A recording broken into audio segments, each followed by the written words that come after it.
Shalom, shalom, peuple de Dieu, que le Seigneur nous bénisse abondamment ce soir au nom de Jésus-Christ de Nazareth.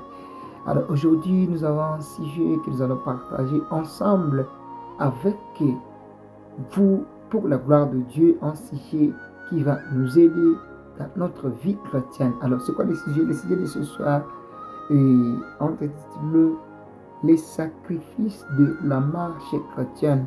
Nous savons tous que le jour où nous avons pris la décision de suivre Jésus, d'accepter d'être baptisés au nom du Seigneur Jésus-Christ, de suivre Jésus comme notre guide, c'est ces jours-là donc nous avons commencé notre marche chrétienne vers le ciel, d'où Jésus-Christ est le chemin, la vie et la vérité. Et c'est celui aussi qui est la porte. Amen, amen. Que le Seigneur nous bénisse abondamment. Alors aujourd'hui, nous allons parler sur le sacrifice de la marche chrétienne. Nous avons tous l'habitude de parler sur les sacrifices. C'est quoi un sacrifice? Le sacrifice, c'est quoi? Le sacrifice, c'est aussi une offrande. Les sacrifices, ça se fait aussi par une cérémonie. On peut brûler des animaux, beaucoup de choses. On peut le faire, on peut donner de l'argent. On peut, surtout aujourd'hui, dans nos églises, si tu écoutes, si tu entends qu'on parle de sacrifice, on voit des enveloppes, de l'argent, des biens matériels et qui forment un sacrifice pour la gloire de Dieu. Mais je vais aujourd'hui nous révéler certaines choses dont il faut faire dans la marche chrétienne qui sont aussi des sacrifices et qui donnent aussi gloire à Dieu. Que le Seigneur nous bénisse. Rapidement, nous allons lire Genèse chapitre 4, et verset 1 jusqu'à 7. Vous allez lire ça à la maison. Moi, je vais lire seulement verset 3. Au bout de quelques temps, Caïn fit à l'Éternel une offrande des fruits de la terre. 4. Et Abel, de son côté, en fit une des premiers-nés de son troupeau et de leur graisse. L'Éternel, écoutez-moi bien, l'Éternel porta un regard favorable sur Abel d'abord et sur son offrande. 5. Mais il ne porta pas un regard favorable sur Caïn et sur son offrande. Caïn fut très irrité et son visage fut abattu. Ceci dit, et l'Éternel dit à Caïn, pourquoi es-tu irrité et pourquoi ton visage est-il abattu? Certainement, si tu agis bien, tu relèveras ton visage. Et si tu agis mal, le péché se couche à la porte et ses désirs se portent vers toi, mais toi, domine sur lui, parole du Seigneur. Et nous allons prendre aussi Matthieu chapitre 19, verset 27 à 29. Puis Pierre prenant la parole, alors la parole et lui dit, voici, nous avons tout quitté et nous t'avons suivi. Qu'en sera-t-il pour nous? Jésus leur répondit, je vous l'ai dit en vérité, quand le Fils de l'homme, au renouvellement de toutes les choses, sera assis sur le trône de sa gloire, vous qui m'avez suivi, vous serez de même aussi sur 12 trônes et vous jugerez les 12 tribus d'Israël. 29, écoute-moi.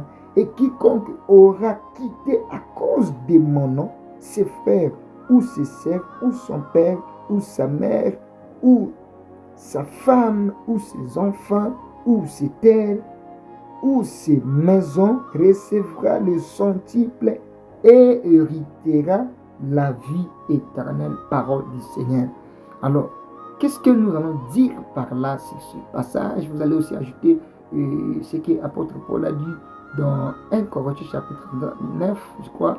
Il a dit, je traite durement mon corps, je le mets assujetti pour ne pas moi-même être rejeté après avoir fait l'œuvre de Dieu, évangéliser, prêcher, mais à la fin que je ne sois pas rejeté. Voilà pourquoi je traite durement mon corps. Alors ce soir nous allons parler sur les sacrifices de la marche chrétienne. C'est quoi la marche chrétienne? J'avais dit au début que la marche chrétienne, c'est la manière dont nous avons pris pour suivre Dieu, pour aller au ciel, aller à l'église, suivre des enseignements, faire des cultes, faire beaucoup de choses à ce qui concerne l'évangile et la vie d'un enfant de Dieu. C'est ça aussi la marche chrétienne qui va nous amener vers le ciel. Rapidement, le sacrifice. Alors, sur le domaine des sacrifices, ici, nous voyons l'offrande.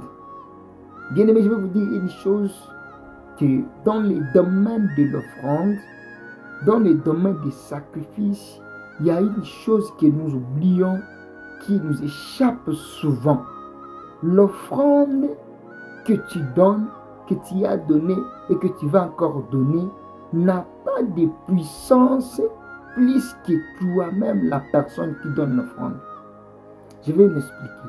L'offrande que tu donnes n'a pas d'importance plus que toi-même, la personne qui donne l'offrande.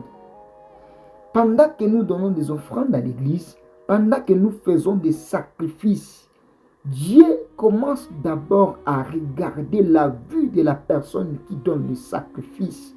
Et après, il va regarder ton sacrifice, soit votre offrande. Lorsque Caïn a résolu dans son cœur d'offrir à Dieu un sacrifice, une offrande des fruits de la terre, ainsi que son frère Abel, écoutez bien, la parole de Dieu dit quoi? Dieu ne porta pas un regard favorable d'abord sur Caïn et après sur son offrande. D'abord, tu dois d'abord être agréable à Dieu et à la suite, ton offrande aussi sera agréée. Alors, Abel était d'abord agréable à Dieu et à la suite, son offrande aussi a été agréée. Voilà pourquoi il a dit à Caïn, si tu agis bien, tu relèveras ta tête.